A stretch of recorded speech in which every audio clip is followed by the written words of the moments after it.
Exactly. Okay, first of all, the conversation is bigger than this. With respect to our colleagues in NRM, I really feel for my sister if she thinks that her party is going to come out strongly on that.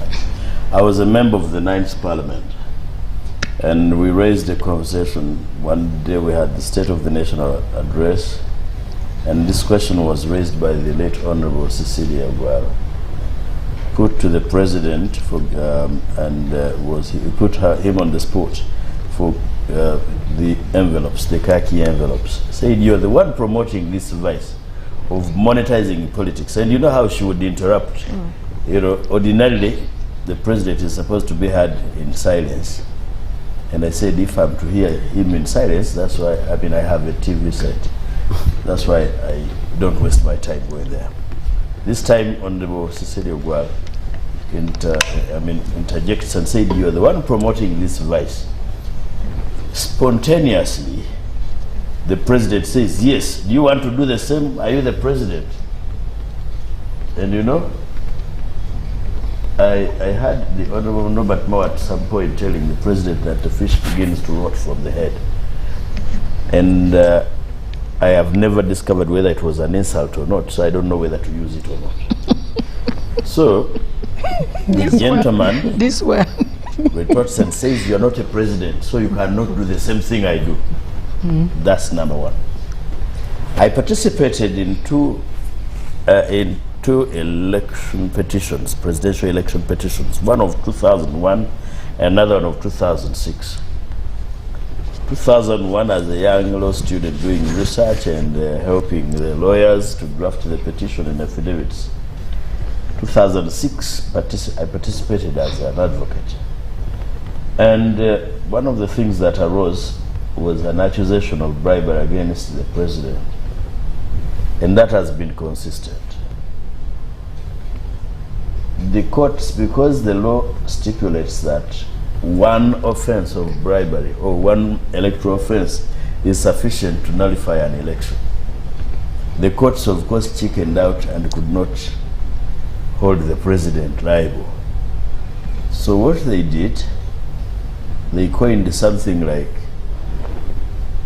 there is a government which is still running. The man is supposed to continue running a government. So whatever he does, he's doing as a president. Now, of course, there is a thin line, if at all, between the president and the presidential candidate.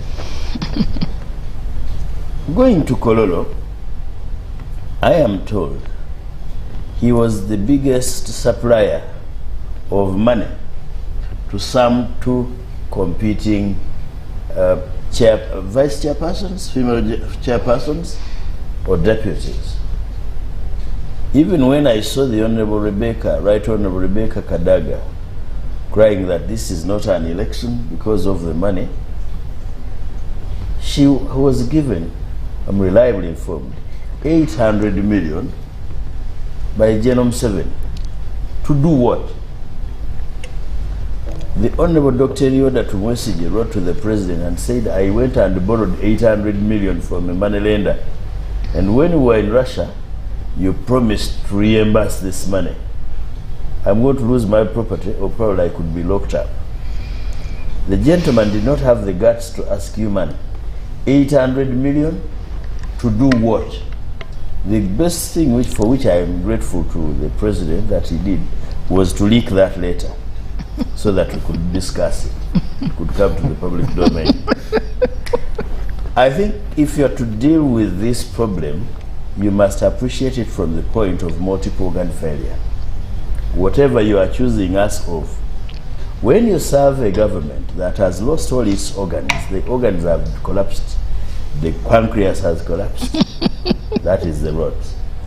The liver has collapsed, those are hospitals. You find one man with a big stomach, he's carrying a hospital in his stomach. Another man is carrying a road in his stomach. You cannot talk about sanitizing this.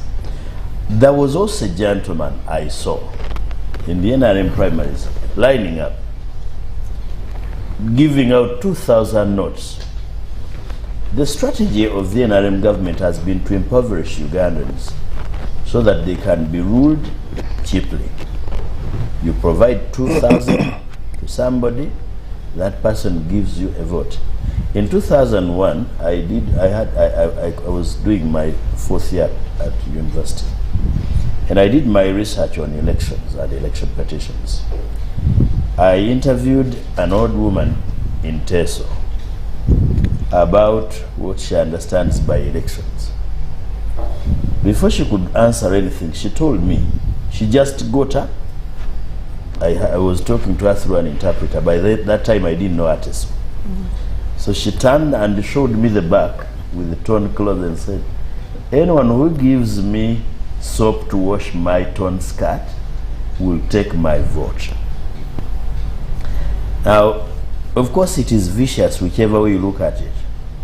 If it is true, as she says, that it is worse in my party, you in your intro also talked about the Honorable Derek Nyeko. I have not talked about him. I've seen something on social media. I've also seen something in social media about the Honorable Nsamba Oshabe.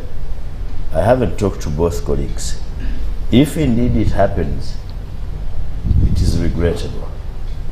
Why? Because we are supposed to be the mirror of the country, especially when we talk about a ruling government that we have dubbed corrupt. The person who was dishing out 2,000 has not been arrested. Okay? The person who gave out money to people to go and bribe has not been arrested and cannot be arrested. Why? Because he has constitutional immunity. Going to the question of how do we ensure we deliver, how do we strike a balance between serving and running back to save our neck? Because somebody is in the constituency running up and down as soon as you're here. Today, a few hours before I came here, I was in the constituency talking to my people, to my voters in Chiengera. And I told him, gentlemen, when you vote for us, give us time to serve you. I said, I am now here talking to you. Parliament is sitting. The question is, what came first between the egg and the hen? Did we go wrong as your leaders first, or you went wrong? First of all, you, the voters, you go wrong by voting and sending us the wrong people. There is a group of people that are clueless, that is clueless about what we do at Parliament, as Sarah said. I agree. Now that is the first form of corruption. You actually know that you are not able to do the work we are going to do in Parliament. You cannot hold the government in check, either because you are corrupt or you're clueless about what we do in Parliament. Some of the questions you're raising about the budget of Parliament, in fact, you guys are paying us much less than we deserve.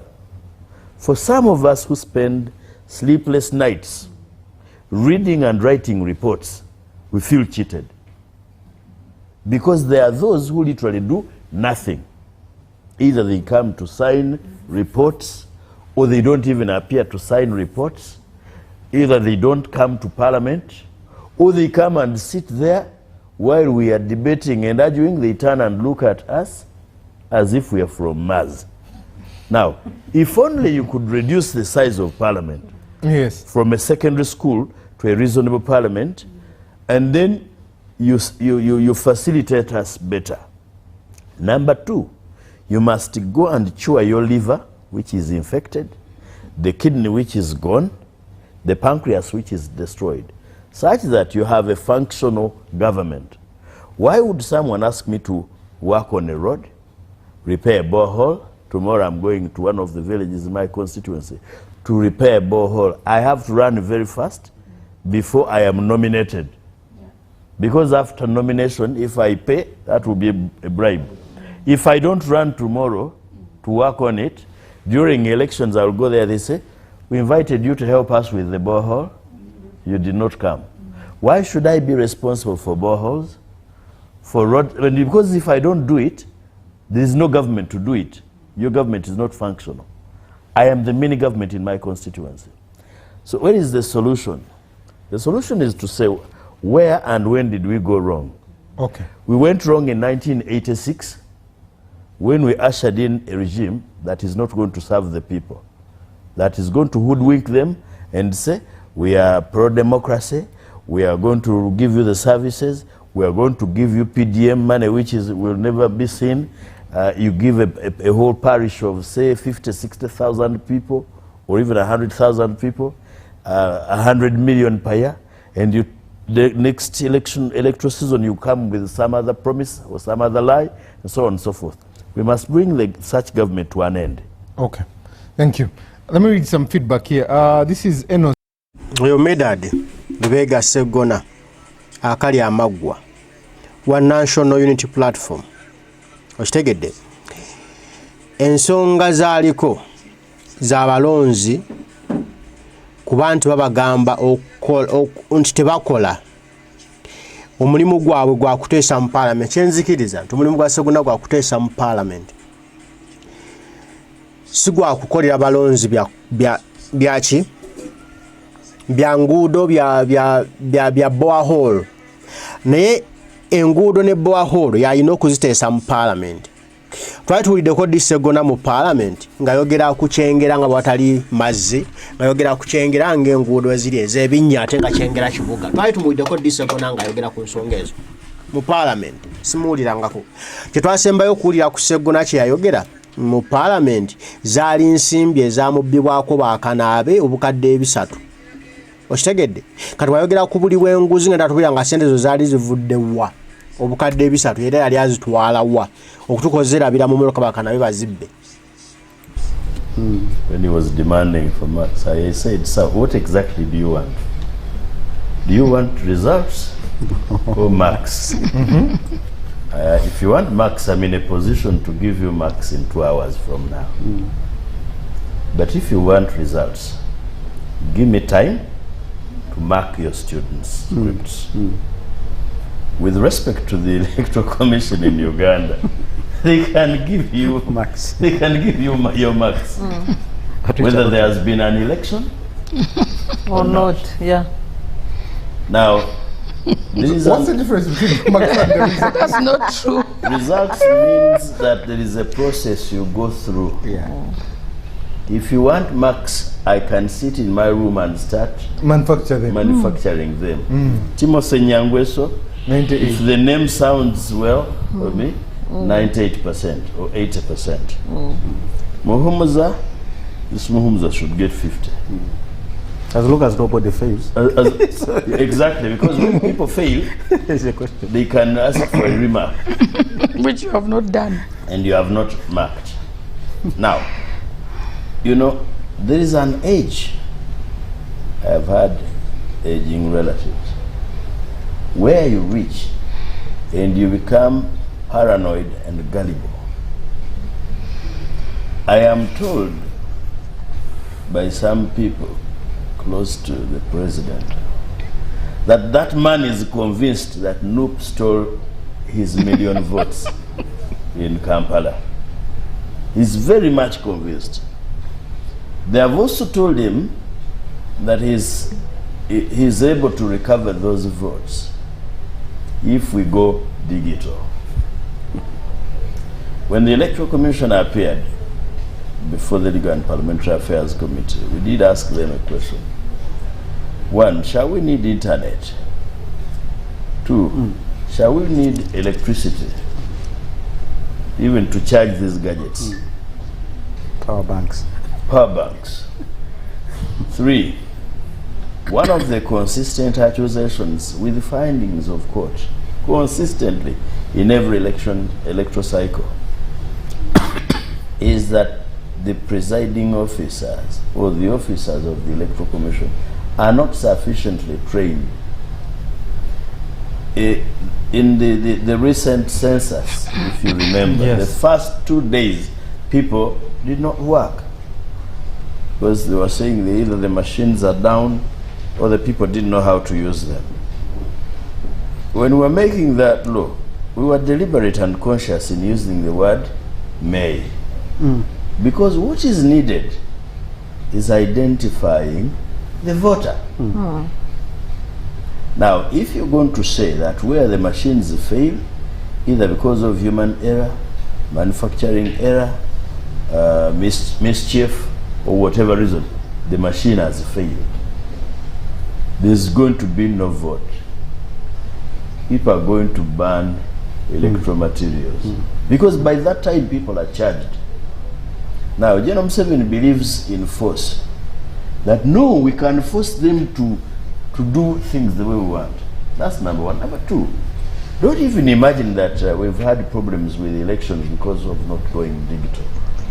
Do you remember the day when Dr. Besigye and Lord Mayor Yasukwago were brutalized in Naguru?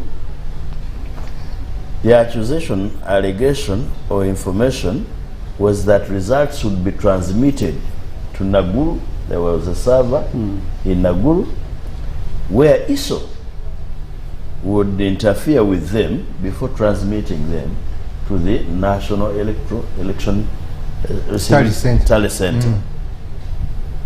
Now, Ugandans must not celebrate because the old man says we are now going digital, there is no way of rigging.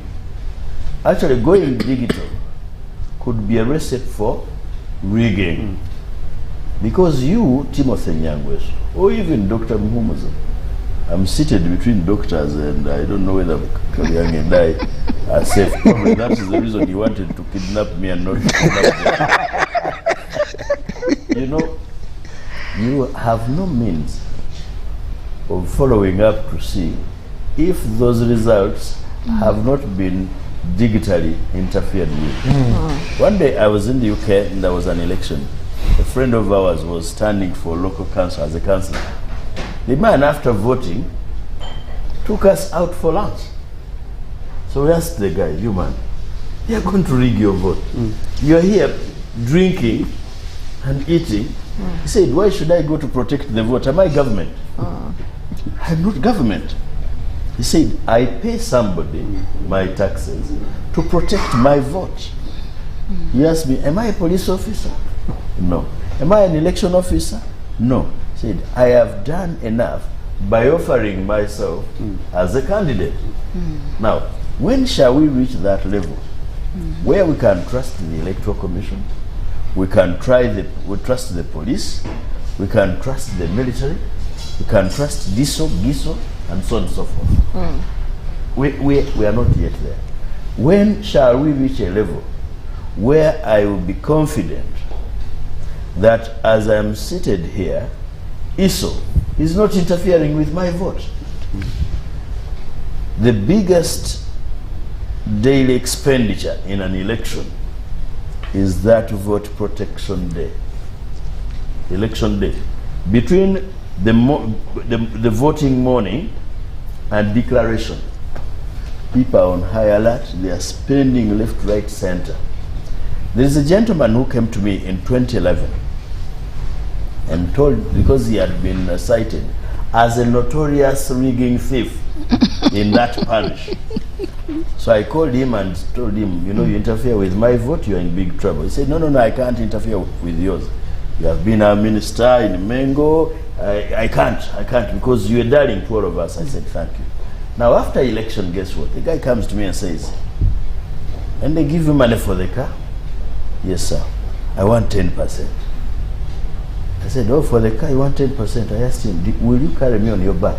In other words, will you become my car? I said, but now for what? You remember when we agreed that I do not rig your vote in my parish? You know, the man even thinks it is time. Yeah. It is his season. You know, there are people in Nyendo during grasshopper season in November or in April. He said this is now a season. They bring their drums, they bring their iron sheets, they go and pay electricity bills, they cheat or find ways of cheating. I was going to say umeme. That is, I really feel for them now that the season is coming and EDCL is in charge.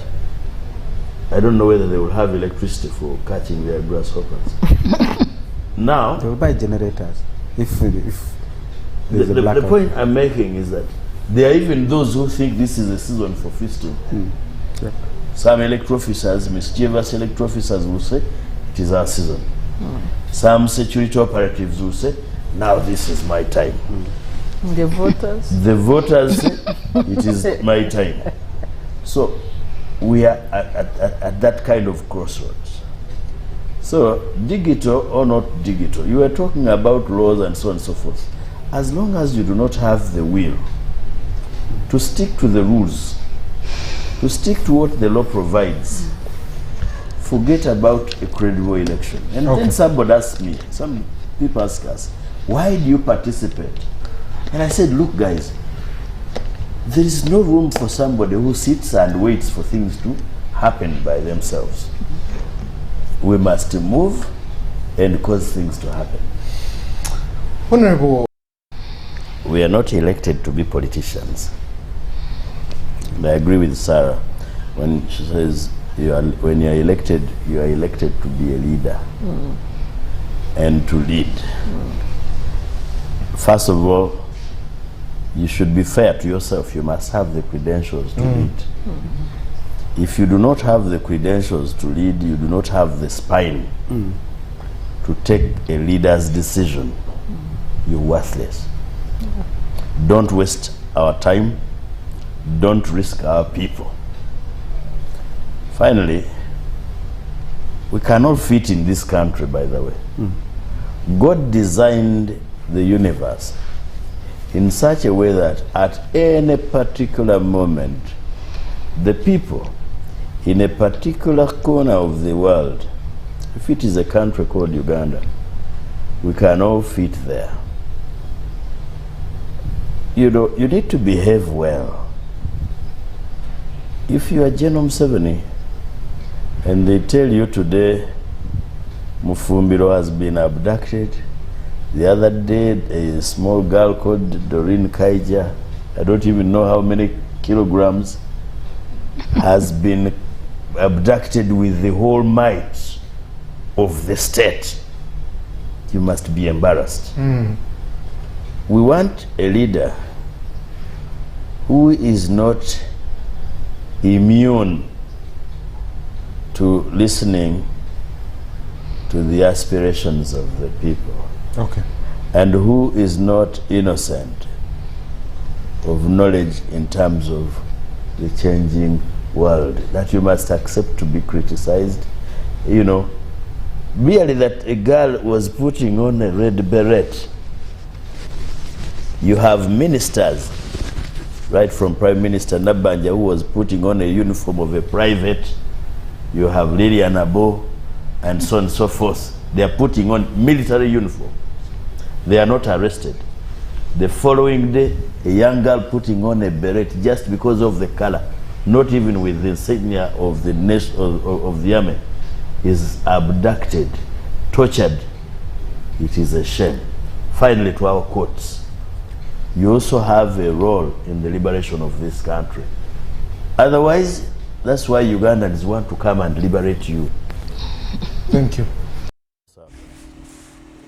Na Meda Ssegona Kyakoze basose mubuuza kuyanga baya card process gye yeetabyemu yayogedde bino. Imagine how you could have fared, so I did express myself as to how I felt at the process. To answer your question of as to whether it is satisfactory, well, human nature is that you want things your way. If I were to have things my way, I wouldn't have allowed other people, especially those that are currently running against me, to participate in an election where I have expressed interest. Get you to answer the questions that are really important. First of all, it was not a press conference. It was a press statement briefing, because immediately after the vetting process, I was swarmed by a group of journalists who wanted to know how it went. Like any other exam, you weigh yourself and see we imagine how you could have fared. So I did express myself as to how I felt at the process. To answer your question of as to whether it is satisfactory, well, human nature is that you want things your way. If I were to have things my way, I wouldn't have allowed other people, especially those that are currently running against me, to participate in an election where I have expressed interest. So I did not expect things to go my way. So that's why I submitted to the process myself. But I can say, yes, thank you to the party that we have a process that is peaceful, that does not have kiboko, where you do not have to shoot at each other, where you do not have to fight each other. So we shall wait for the results. But I know I'm topping the class.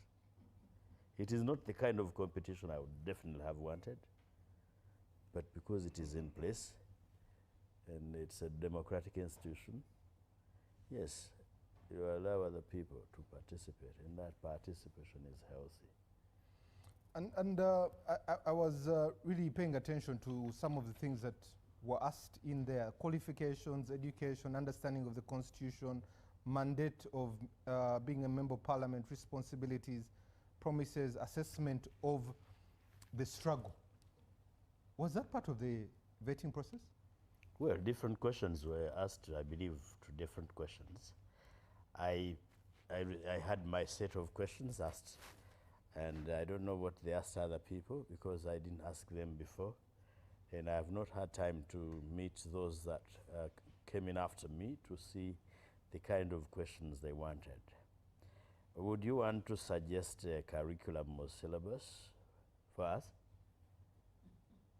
Because we'd be very happy to hear your suggestion. These were what was put out as part of the criteria. Is there a problem with that?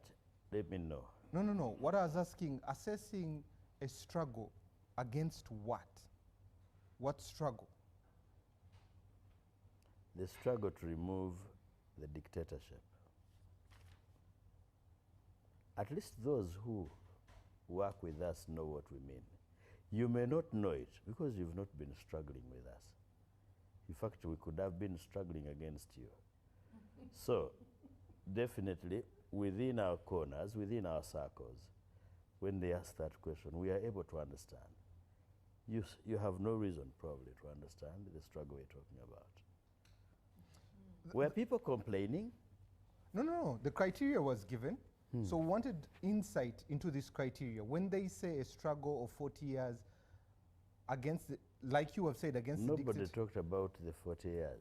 It was in the criteria we were given as the press of what the vetting process would be. I mean, you cannot talk about 40 years if you've not been around. You explain from the time you joined or you decided to work with us or progressive forces of change. You explain according to your participation, your involvement, and your understanding of the question. Lastly, Honorable, you have, if not the biggest constituents, how is this ground going to happen? You almost have 800,000 people, if I have it right, in Busiro East. Yes. The biggest constituents. Your memory is working. If I am to ask, how is this ground going to work? Because with an exam, you just said an assessment. Even with the local authorities, up to today, we have no assessment to tell us that Dr. Sarah or Dr. Mhumza, this was their performance, this was the area they fell short. How is that going to work for Busiro East? I don't know how it's going to work because I'm not part of the group that is going to do the finding out. The duty is enormous on both the assessors and the assessed. For someone to come on ground in a constituency like mine, you're not talking about population alone, you're also talking about the size. We had options, I believe. One of the options would be to line behind photographs or pictures like the NRM. First, I believe we have limitations in terms of resources, that people can't do it that way. Secondly, we had the option of using electoral colleges, because that is what is in our proposed constitution, which constitution has not been gazetted. As you all know, we are in court. Somebody put an injunction on it. As an alternative to the lining up, which is practiced by our colleagues in NRM, we had thought of electoral colleges where a flag bearer would be elected by a particular college, constituent colleges. That could not work. So we had to resort to improvise, because this is an improvisation. It cannot be perfect 100%, but we must have a criteria anyway of choosing. And the authorities, or the leaders in the party, decided that we do it that way. Okay. Because otherwise you will not simply go and say, Nyangweso is going to be the flag bearer, so and so is going to be the flag bearer. I think that would also cause problems if we resorted to Thank you. Dr. Sarah, let me come to you. You want me to make that Lero Ssegona? Ayogedde ku buli bw'enguzi buli ake engeri gye beegabanyamu ssente mu Parliamentary, ne batakola gye balina kukola eri abantu, ne bagulibwa, bagenda kukola birala kuteeseza abantu, ate ne badda mu kukitiza n'abajoonyesa bannayuganda, nga ndabira ddala ekifaananyi kyalimu ye ne Mpuuga nga bali mu kwekuba indirectly, nga naye tamanyi nti tuli mu kwekuba, kuba waliwo ssente zaagabibadde zaba mu Parliament, ono ne Mpuuga nga bebazirya bebasanga nazo. Mpuuga bamukwata na 5, ono bamukwata na bukadde 3, abaana ne bazibbira mu mmotoka, n'ayomba n'akuba kerere, ne bamubuuza nti zaali zaaki. Watuga zaali za kusima nayikondo, za kukola nguudo, zaali zaaki. Mbu gwali musaala milioni 3 musaala gwa mwezi kyogwo gwe baali bamuwadde. Kinsanyudde nti ebya National Platform kubanga bamubuuzizza ebibuuzo n'okuba nga azze mu process abitegeera era afubanye okubiprotectinga. Naye tubalinde nga tebamuwadde kaadi ogenda okumanyira omutuufu yaani. Oyo atunulayo ennyimbwa bw'atyo agenda kwenyimbwa amalireyo mu DA, ate nga ndi sure mbera tebajja muwa kaadi. Lwaki? Yaggwako. Ne luli abantu baali bamukoowa mu 2021 bamulonda lwa Kyagulanyi n'akaseera akaaliwo okukoleza ekibiina kya National Platform, naye nga abantu baali bo bamukoowa nga tabeera ku ground, talina kyabakolera, tabawa ssuubi. Tewali kyabeebuuza akagenda akyogereyo mu Parliament. Olwayitamu yavuga buvuzi muloka kugenda wakaawe, kugenda mu kibuga ng'awoza nti kubateeseza omulimu gwaffe gwagenda kutula mu Parliament, nti mu Parliament kutulayo oyogereyo ki kyetutakugambye kuba ffe tukutumayo. Olina okutubeeramu ne tukugamba nti twagala ABCD, kino kibadde bwe kino bwe kiti, ne kati mu Parliament ovaawo n'ogenda mu Parliament n'oyogerayo ki kyetutagambye kyotabe ku ground.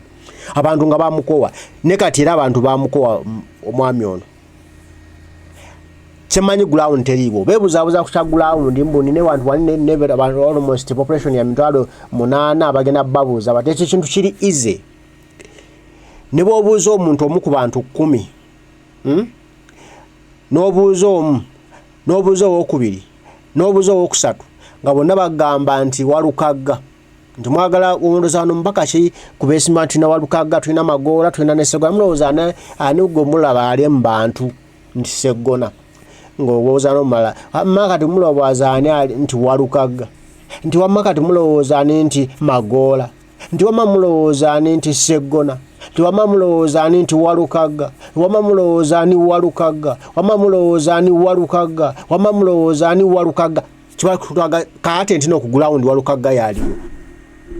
Bwe batyo tekyetagisa kugenda kubuuza abantu bonna 800 nti ngende nga njibuuza ekibuuzo kyekimu. Just nfunamu sports eziri busy wakuŋŋaanira nnyo abantu. Ne njija ne mbaswamu akabuuzo Nwangamba bonna nwagamba ye wano walukaga ye mwana waffe ate Ssegona ayo twamukowa twakowa obala ne bagenda wana oyo Ssegona ye waffe ate walukaga kale ffe twagira walukaga ffe nomanya nti ye wano beitemyemu noyala ffe oye Ssegona waffe ye ffe walukaga waffe kati ne babalansinga nti wano badde abantu bwe batibona bagambye Ssegona no enamba eriwe esinze nti eno toyalidde empanga bweto ground yo kwa source gantu bagenda buli nyumba babuuze ekibeera ku stage wakunganira abantu abangi